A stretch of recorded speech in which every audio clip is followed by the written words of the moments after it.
नमस्कार, बुलेटिन में आप सभी का स्वागत है। आपके साथ मैं हूं राज। बड़ी खबर मिल रही है अमरोहा से, जहां पर अमरोहा में सड़क हादसे में 5 लोगों की दर्दनाक मौत हो गई है। गजौला थाना इलाके में नेशनल हाईवे 24 पर देर रात 3 गाड़ियों की टक्कर में हादसा हुआ है।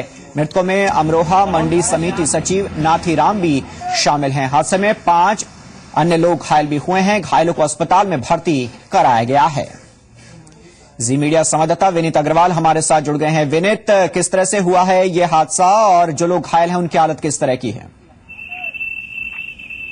राज देखिए, आपको बताना चाहूंगा, ये जो पूरा हादसा है ये बीती रात करीब 2:30 बजे का है और ये पूरा हादसा उस वक्त हुआ है जब ये मंडी समिति की जो टीम थी, दरअसल लखनऊ के आदेश पर मंडी समिति के अधिकारियों द्वारा चेकिंग अभियान छोड़ा गया था और रात में ये लोग ब्रजघाट, जो हमारे अमरोहा और हापुड़ जनपद की सीमा पड़ती है, ब्रजघाट क्षेत्र से ये लोग चेकिंग करके लौट रहे थे। तो गजरौला में जब ये यहाँ से निकल के जा रहे थे तो गजरौला क्षेत्र में आने के बाद NH-24 पर इनकी गाड़ी के आगे सेंटर चल रहा था, जिसे DCM बोलते हैं, और उसके आगे DCM थी और पीछे इनकी गाड़ी थी। लेकिन अचानक होता क्या है कि जो आपके NH-24 पर डिवाइडर बना हुआ है जी, रॉन्ग साइड पर जो गाड़ी चल रही थी, जो रोडवेज थी, वो दिल्ली दिशा में जा रही थी और ये मुरादाबाद दिशा में जा रहे थे, क्या नाम है, आपसे मंडी समिति सचिव की गाड़ी। तो अचानक वो डिवाइडर क्रॉस करके बस जो है दूसरी साइड पर आ जाती है, जिसकी वजह से कैंटर चालक की सीधी टक्कर बस से होती है और पीछे से इनकी मंडी समिति सचिव की गाड़ी जो है वो कैंटर में लग जाती है और उसकी वजह से मंडी समिति सचिव और उनके जो सहायक उनके साथ थे, जिनका नाम था, एक का नाम शिवराज सिंह था, एक का नाम धर्मवीर सिंह था और एक उनके चालक थे गाड़ी के रईस अहमद बोलेरो के। इन चारों की दर्दनाक मौके पर ही मौत हो गई। जबकि DCM का जो चालक था, उसका भी नाम नहीं पता लग पाया है, वो भी अपनी इस घटना में जो अपनी जान गंवा चुका है। जी शुक्रिया विनीत तमाम जानकारियों के लिए। आगे बढ़ते हैं। दिल्ली के बंगले को खाली करने को लेकर हो रहे विवाद के बीच आज RLD अध्यक्ष अजीत सिंह और जयंत चौधरी अपने समर्थक किसानों से गाजियाबाद में मुलाकात करेंगे। दरअसल गुरुवार को सैकड़ों समर्थकों ने गाजियाबाद में जमकर हंगामा किया था और गंग नहर से पानी की दिल्ली को होने वाली सप्लाई को रोक दिया गया था। हालांकि सप्लाई बाद में बहाल कर दी गई। वहीं गाजियाबाद में प्रशासन और अजीत समर्थकों के बीच इस मुद्दे पर लंबी बातचीत हुई है, जो आज भी जारी रहेगी।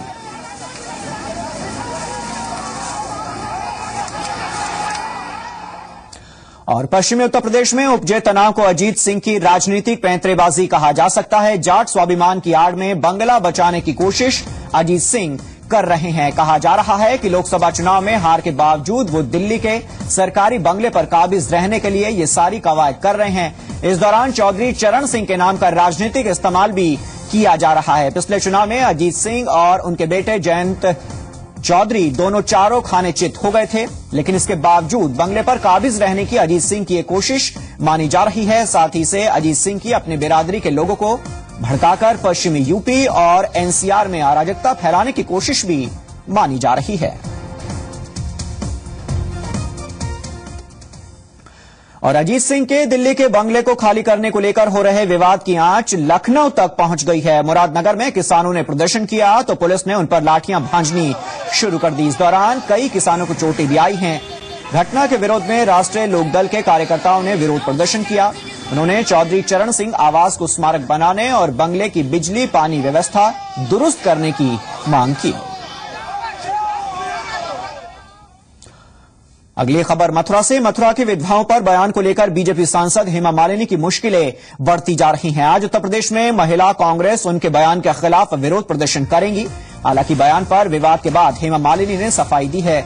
सोशल नेटवर्किंग साइट्स पर हेमा मालिनी ने लिखा है कि वो सिर्फ ये कहना चाहती हैं कि बेटों को अपनी मां को घर से बाहर निकालने के बजाय उनका ख्याल रखना चाहिए। हेमा का मानना है कि समाज में जागरूकता की कमी है।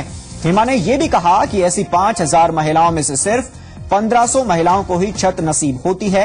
हेमा मालिनी का मानना है कि उन्होंने जो भी कहा वो उसके लिए शर्मिंदा नहीं है। वो अपने बयान पर अटल हैं कि विधवाओं को भी गरिमा के साथ जीने का पूरा अधिकार मिलना चाहिए। हेमा मालिनी ने यह भी ट्वीट किया है कि गरीब विधवाओं को रोजमर्रा की जरूरत की चीजें जुटाने के लिए भीख मांगनी पड़ती हैं, जो बेहद दुखद है।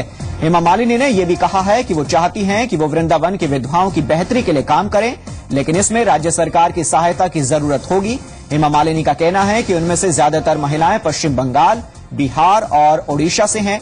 ऐसे में गुजारिश है कि गरीब विधवा महिलाओं के साथ लोग मानवीयता से पेश आएं। आगे बढ़ते हैं। यूपी एटीएस ने बिजनौर विस्फोट के मामले में आतंकियों के दूसरे ठिकानों को ढूंढ निकाला है। एटीएस ने मोहल्ला भाटान इलाके में 5 लोगों को पकड़ा है। हिरासत में लिए गए आरोपियों में मकान मालिक और उसके बेटे सहित किराए पर रहने वाली 2 शादीशुदा बहन भी हैं। पुलिस को जांच से पता चला है कि आतंकियों ने विस्फोट के बाद दोनों आरोपी बहनों से 400 बार फोन पर बात की थी। जिन आतंकियों के पोस्टर यूपी एटीएस ने बिजनौर के गली मोहल्लों में लगाए थे, आखिर उनका दूसरा ठिकाना ढूंढने में कामयाब रही। एटीएस ने मोहल्ला भाटन के एक घर से 5 लोगों को हिरासत में लिया है। हिरासत में लिए गए लोगों में मकान मालिक समेत 2 शादीशुदा महिलाएं भी शामिल हैं, जिन पर आतंकियों की मदद करने का आरोप है। और में कतिपय लोग जो आश्रयदाता थे, जो धमाका हुआ था उसके पश्चात जो अभियुक्तों को उन्होंने मदद की थी और भागने में सहयोग किया था, ऐसे कई संदिग्धों से बातचीत की जा रही है। उनको आश्रयदाता वगैरह और सहयोग, ये जो अक्यूज थे, जो धमाका हुआ था उसके पश्चात उनके आश्रय देने में और फिर भागने में सहयोग की बात और उसमें संलिप्तता इनके प्रकार। दरअसल 12 सितंबर को मोहल्ला जाटन में स्थित लीलावती नाम की एक महिला के घर में विस्फोट हुआ था। हादसे के बाद मौके पर पहुंची पुलिस ने घटना स्थल से 2 लैपटॉप, 2 छोटे सिलेंडर और माचिस के बंडल बरामद किए थे। तफ्तीश में यह बात भी सामने आई कि कमरे में सिमी के आतंकी रहते थे, जो पिछले साल मध्य प्रदेश की खंडवा जेल से फरार हुए थे। घटना के बाद पुलिस ने जिले में अलर्ट जारी किया और आतंकियों के पोस्टर शहर भर में चिपकाए गए। पुलिस को ये भी सूचना मिली कि विस्फोट में कुछ आतंकी झुलस गए थे, जो शहर में किसी दूसरे ठिकाने पर रह रहे हैं, जिसके बाद आईबी, एटीएस और पुलिस की टीमों ने दबिश देकर आतंकियों को हिरासत में लिया है। वसीम अख्तर, जी मीडिया, बिजनौर। और बाटला हाउस एनकाउंटर की 6वीं बरसी पर उलेमा काउंसिल के कार्यकर्ता दिल्ली में जंतर मंतर पर धरना देंगे। उलेमा काउंसिल के कार्यकर्ता आजमगढ़ से दिल्ली के लिए गए हैं। उलेमा काउंसिल ने बाटला हाउस एनकाउंटर की न्यायिक जांच की मांग की है। उलेमा काउंसिल के राष्ट्रीय महासचिव का कहना है कि न्यायिक जांच से आजमगढ़ के ऊपर लगे आतंकगढ़ के कलंक को धोया जा सकेगा।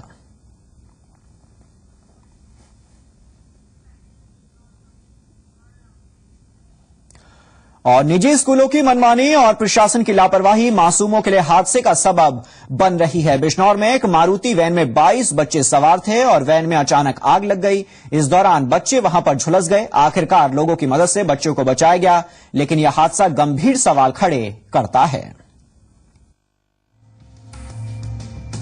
भयानक हादसे की ये 2 तस्वीरें बिजनौर के नगीना इलाके की हैं। गुरुवार को लावाहेड़ी रेलवे फाटक के पास अचानक एक स्कूली वैन में आग लग गई। लपटों का धुआं जब चारों तरफ फैला तो इलाके में दहशत मच गई। मौके पर पहुंचे लोग आग का मंजर देखकर सिहर उठे। वैन के भीतर दर्जनों मासूम झुलस रहे थे। आग लगती देखी, मैं निकल के भागा और मैंने बच्चों को बचाया। चीख पुकार की आवाज सुनकर के मेरे पीछे पीछे बलराम सिंह जो गेटमैन है वो भी आए और आने के बाद दोनों हम जान आग बिछाने के न लगे, बल्कि आप बच्चों को निकालने की कोशिश में लगे रहे। कैसे निकाला? शीशे तोड़कर निकाले हमने। शीशे तोड़े और हाथों से शीशे तोड़ के इन्हें निकाला बच्चों को। लोगों ने फौरन वैन का शीशा तोड़कर मासूमों को बाहर निकालना शुरू किया। गाड़ी के अंदर कुल 22 बच्चे सवार थे। गंभीर रूप से झुलसे 9 बच्चों को अस्पताल में भर्ती कराया गया है। हादसे के बाद से वैन का ड्राइवर फरार बताया जा रहा है। बच्चे जल चुके थे और उन्हें फर्स्ट एड के लिए भेजा। इतने में फौरन पुलिस आ गई। पुलिस ने अपना काम अंजाम दिया। बच्चे थे उसमें लगभग 16-17 बच्चे थे। 4 की हालत ज्यादा खराब है, जले हुए। बस स्कूल उन्हें फर्स्ट एड के लिए भेज दिया गया, अस्पताल भेज दिया उपचार के लिए। उसके बाद बच्चे से बचा दिया। बिजनौर का यह भयानक हादसा प्रशासन और निजी स्कूलों की मनमानी का बेशर्म सबूत है। सुप्रीम कोर्ट की सख्त हिदायत के बाद भी निजी स्कूल मनमानी से बाज नहीं आ रहे हैं और आए दिन मासूम बच्चों की जिंदगी से खेल रहे हैं। वसीम अख्तर, जी मीडिया, बिजनौर। और इलाहाबाद में चौंकाने वाली वारदात ने हर किसी को हैरान कर दिया। शहर के माघ मेला क्षेत्र में एक बुजुर्ग रिक्शे से इलाके की कॉलोनी में दाखिल हुआ और खुद को पेट्रोल डालकर आग लगा ली। देखते ही देखते बुजुर्ग पूरी तरह से वहां पर जल गया। घटनास्थल के पास ही खेल रहे बच्चों ने पुलिस को इसकी सूचना दी। अभी शव की शिनाख्त नहीं हो पाई है।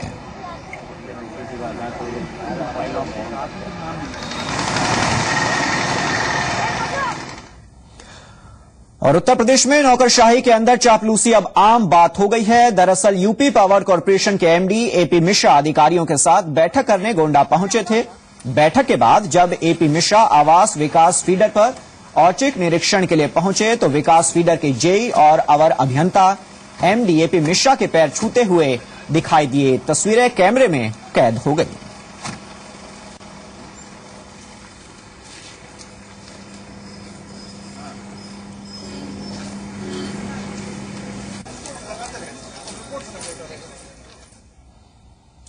और आयकर विभाग की टीम ने श्री राम मूर्ति कॉलेज और रुहेलखंड एजुकेशन सोसाइटी के लखनऊ और बरेली में 33 ठिकानों पर छापेमारी की है। छापे की कार्रवाई में आयकर विभाग के 100 से ज्यादा अधिकारी और सीआरपीएफ के जवान भी शामिल थे। बताया जा रहा है कि 15 करोड़ कैश और 6 किलो सोना बरामद हुआ है।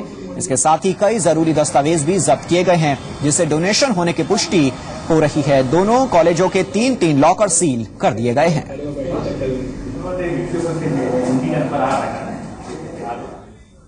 लखीमपुर में उच्च प्राथमिक विद्यालय में तैनात और गैर हाजिर चल रहे शिक्षक को बर्खास्त कर दिया गया है। शिक्षक पर 1 लाख रुपए के गबन का आरोप भी है और उससे स्पष्टीकरण मांगा गया था, लेकिन आरोपी शिक्षक ने स्पष्टीकरण नहीं दिया, जिसके बाद बीएसए ने ये कार्रवाई की है। जी मीडिया संवाददाता डीके मिश्रा हमारे साथ जुड़ गए हैं। डीके मिश्रा, क्या ये पूरा मामला? आपको बता दें, ये फूलबेहन के उच्च प्राथमिक विद्यालय मूड़ा खुर्द का मामला है। यहाँ पर एक शिक्षक पर 1 लाख रुपए का अतिरिक्त कक्ष के निर्माण के गबन का आरोप लगा था, जिसके बाद बीएसए ने उसको सेवा समाप्ति की और तब से वो लगातार गैरहाजिर चल रहा था, जिसके बावजूद ओपी राव जो यहाँ के बीएसए उन्होंने इनको सेवा समाप्ति की नोटिस दी थी, जिस पर भी शिक्षक ने कोई जवाब नहीं दिया। उसके बाद एक कार्रवाई करते हुए बीएसए ने कार्रवाई करते हुए इसको आरोपी टीचर को तत्काल बर्खास्त कर दिया है। साथ ही में इस अन्य कार्रवाई भी की जा रही है। जी राजकुमार, शुक्रिया तमाम जानकारियों के लिए। और खबर कानपुर से। कानपुर में हो रही बिजली कटौती से नाराज लोगों का गुस्सा सड़कों पर उतरने लगा है। शिवाला खास बाजार इलाके में बीती रात गुस्साए लोगों ने जमकर हंगामा किया और बिजली सब स्टेशन पर हमला बोल दिया। तस्वीरें आपके सामने। लोगों ने कोस्को के खिलाफ नारेबाजी की और तोड़फोड़ की। मौके पर पहुंची पुलिस के साथ ही लोगों की बहस भी हुई, जिसके बाद सिटी मजिस्ट्रेट ने लोगों को समझा बुझाकर घर भेजा है। स्थानीय लोगों का आरोप था कि बिजली कई घंटों से नहीं आ रही थी और लोगों को इसकी वजह भी नहीं बताई जा रही थी। वहीं केस्को के अधिकारी भी कुछ कहने को तैयार नहीं थे, जिससे लोगों का गुस्सा फूट पड़ा।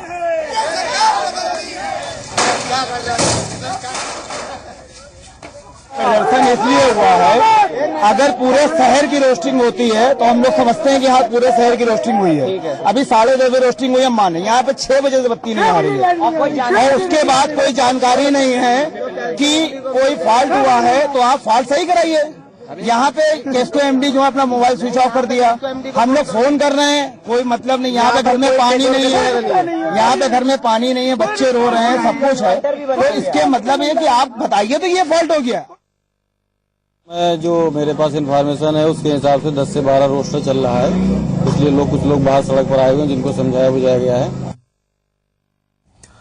और कानपुर में पुलिस के कार्यप्रणाली पर सवाल उठ रहे हैं। महीने भर पहले कानपुर देहात के भोगनीपुर कोतवाली के वीलापुर में दबंगों ने सरीना के घर में घुसकर मारपीट की और छेड़छाड़ की। पीड़ित परिवार थाने पहुंचा और टालमटोल करते पुलिस ने काफी मशक्कत के बाद मामला दर्ज किया। पुलिस ने किसी तरह से मामला तो दर्ज कर लिया, लेकिन दबंग आरोपियों को गिरफ्तार नहीं किया गया। इस बीच दबंगों ने मुकदमा वापस लेने का दबाव बनाया और न मानने पर सरीना की बेटी को छत से नीचे फेंक दिया। पीड़ित परिवार का आरोप है कि आरोपियों को क्षेत्रीय सपा विधायक का संरक्षण प्राप्त है, जिसकी वजह से पुलिस दबंगों के खिलाफ कोई कार्रवाई नहीं कर रही है।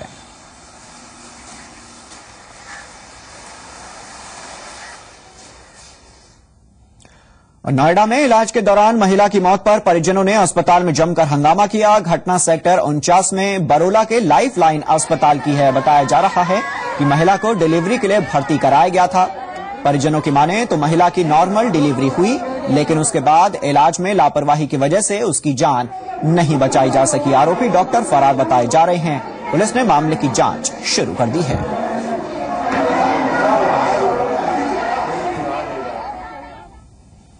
और अब बात जी संगम की खबर के असर की तो ललितपुर पुलिस ने रेप के मामले में पीड़ित लड़की की शिकायत पर आरोपी लड़के के खिलाफ केस दर्ज कर लिया है। मामला जाखलौन थाना इलाके का है। 8 महीने की गर्भवती लड़की ने जब थाने में शिकायत की थी तो मामला दर्ज नहीं किया गया था। लड़की के साथ गांव के ही युवक पर बलात्कार का आरोप है। बताया जा रहा है कि शादी का झांसा देकर आरोपी लड़की को मध्य प्रदेश के टीकमगढ़ ले गया और फिर 3 दिन तक दुष्कर्म करने के बाद उसको छोड़ दिया। आरोपी ने लड़की को डराया धमकाया भी था कि वो इस मामले का किसी से जिक्र ना करें, लेकिन लड़की के गर्भवती होने पर आरोपी का गुनाह सामने आ गया। पुलिस आरोपी को पकड़ने की कोशिश कर रही है।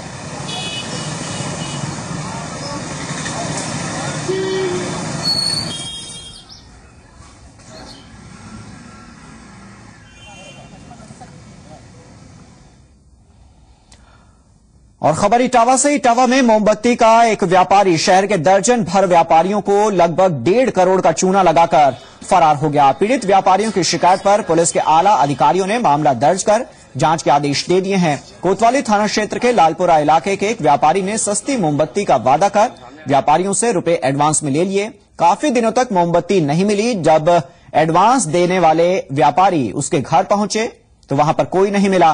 पुलिस के मुताबिक फरार व्यापारी 5 साल से यहीं पर काम कर रहा था, इसलिए व्यापारियों ने भरोसा कर उसे रुपए दे दिए थे।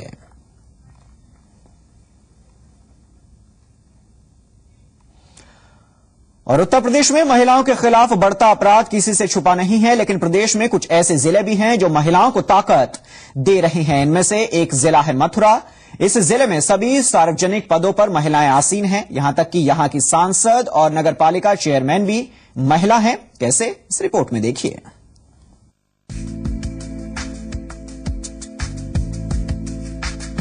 इसे महिला सशक्तिकरण की मिसाल कहें या एक अनूठा संयोग। श्री कृष्ण की नगरी वृंदावन यानी मथुरा की कमान देश की काफी शक्तिशाली और शिक्षित महिलाओं के हाथ में है। राजनीति में कदम रखने वाली बॉलीवुड की ड्रीम गर्ल हेमा मालिनी ने ब्रज की धरती को चुना। उन्होंने कहा था कि मैं ब्रज की गोपी बनकर यहाँ के लोगों की सेवा करूं। राजनीति में पुरुषों के वर्चस्व के बावजूद मथुरा नगर पालिका के चेयरमैन महिला हैं। शक्तिशाली और साहसी मनीषा गुप्ता पर विपक्ष ने कई गंभीर आरोप लगाए, लेकिन उन्होंने इसका मुंहतोड़ जवाब दिया और शहर के विकास पर ध्यान दिया। अनोखे ढंग से यहाँ सभी महिलाएं, चाहे वो जनप्रतिनिधि के रूप में आई हैं और जिला प्रशासन में, पुलिस प्रशासन में, हमारे यहाँ डीएम हैं, एसएसपी हैं, एसपी हैं और कई महिलाएं यहाँ हैं। करीब 7-8 हम लोग महिलाएं हैं। तो मैं यही सभी महिलाओं की ओर से यही कहना चाहूंगी कि हम महिला सारे मिलके इस शहर को, इस जिले की तकदीर और तस्वीर दोनों बदल देंगे। राजनीति ही नहीं, मथुरा के प्रशासन की कमान भी महिलाओं के हाथों में है। यहाँ की डीएम, सीडीओ, एडीआईओ से लेकर मुख्य कोषाधिकारी भी महिलाएं हैं। डीएम बी चंद्रकला एक सख्त प्रशासनिक अधिकारी के रूप में जानी जाती हैं, लेकिन त्योहार पर अनाथ बच्चों के लिए उनका प्यार देखने को मिलता है। वो कभी बच्चों को राखी बांधती हैं, तो कभी उनके साथ जन्माष्टमी मनाती हैं। तो सौभाग्य की बात है कि यहाँ पर वरिष्ठ पदों पर महिलाएं वर्तमान में आसीन हैं और इससे अन्य महिलाओं और जो शिक्षा प्राप्त कर रही लड़कियों को भी यह लगने जरूर लगेगा कि थोड़ी मेहनत करने से डेफिनेटली वे भी इस तरह से आगे आ सकती हैं और वे भी इस तरह से गुड गवर्नेंस में अपना भाग ले सकती हैं। मथुरा शहर का बहुत बड़ा सौभाग्य कह लीजिए और हम सभी महिलाओं के लिए भी एक बहुत चुनौतीपूर्ण, हम लोगों को एक बहुत अच्छा काम मिला है और हम महिलाओं के लिए एक बहुत अच्छा एक प्रयास भी है कि महिला भी कुछ कर सकती है। मथुरा जिले में पुलिस की कमान भी एक महिला के हाथ है। जिले की एसएसपी मंजिल सैनी की तैनाती पिछले महीने ही हुई। सख्त तेवर और कड़े मिजाज के लिए पहचान रखने वाली मंजिल सैनी कहती हैं कि उनकी पहली प्राथमिकता जिले में महिलाओं के खिलाफ होने वाले अपराधों को कम करना है। जिम्मेदारियां इस पद पे बहुत रहती हैं और एक कामकाजी महिला की तरह जैसे वो अपना परिवार और प्रोफेशन दोनों में सामंजस्य बना के रखती है, उसी तरह हम लोग भी पूरा सामंजस्य बना के अपना प्रोफेशन के प्रति पूरा कर्तव्य निष्ठा से हम लोग अपना काम करेंगे। देश में बेटियों को आगे बढ़ाने के लिए सरकार बहुत सारे कदम उठा रही है। ऐसे में एक जिले में सभी सार्वजनिक पदों पर महिला अधिकारियों का होना गर्व की बात है। दीपेंद्र सिंह, जी मीडिया, मथुरा।